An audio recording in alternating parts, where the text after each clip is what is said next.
बार फिर होगी पिता पुत्र की जोड़ी एक साथ। सूर्य शनि की युति अब देगी आपको अपने पापों का दंड। मीन राशि वालों, अब हो जाओ सावधान, क्योंकि अब आपके कर्मों का होने वाला है हिसाब किताब। ये सिर्फ वीडियो नहीं है, इसमें ऐसी बातें हैं जो आपको बचाएगी शनि देव से।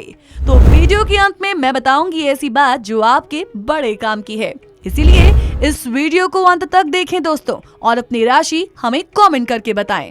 वैदिक ज्योतिष में सूर्य को आत्मा कारक ग्रह कहा जाता है।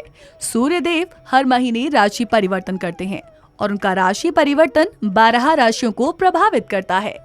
सूर्य देव 13 फरवरी को मकर राशि से निकलकर कुंभ राशि में प्रवेश करेंगे, जहां शनि की उनसे युति होगी।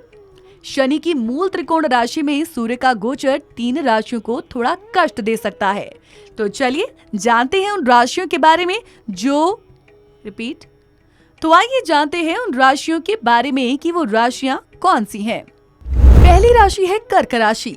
अब इस राशि के जातकों के लिए सूर्य दूसरे भाव के स्वामी होते हैं। सूर्य का गोचर अब इस राशि के जातकों के लिए अष्टम भाव से होगा। इस भाव से आकस्मिक घटनाओं का विचार किया जाता है। इस भाव में विराजमान सूर्य की दृष्टि अब आपके दूसरे भाव पर होगी। सूर्य का ये गोचर आपके लिए स्वास्थ्य के लिहाज से बिल्कुल ठीक नहीं है, तो इस समय अपने पिता के साथ आपके मतभेद बढ़ सकते हैं। तो इस समय आपको किसी नए निवेश से बचने की हम सलाह भी देते हैं। परिवार में किसी वरिष्ठ सदस्य से मतभेद के कारण तनाव बना रह सकता है। इस समय आपको अपनी वाणी पर संयम रखने की जरूरत है। बात करेंगे सिंह राशि की। इस राशि के जातकों के लिए सूर्य लग्न के स्वामी होते हैं। सूर्य का गोचर इस राशि के जातकों के लिए सप्तम भाव से होगा।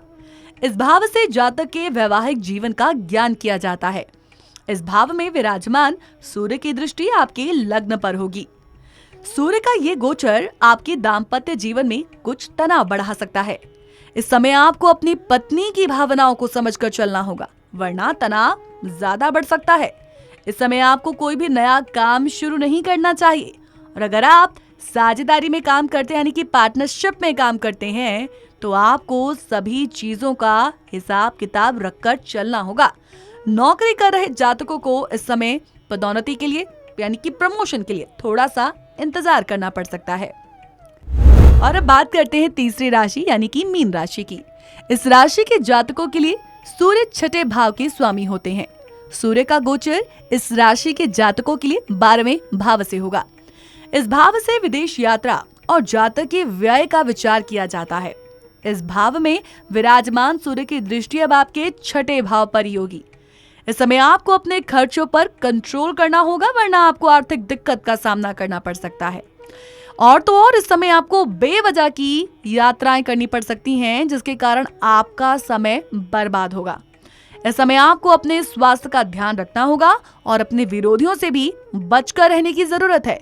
इस समय आपके शत्रु आपके खिलाफ बड़े ही एक्टिव होकर साजिश भी कर सकते हैं।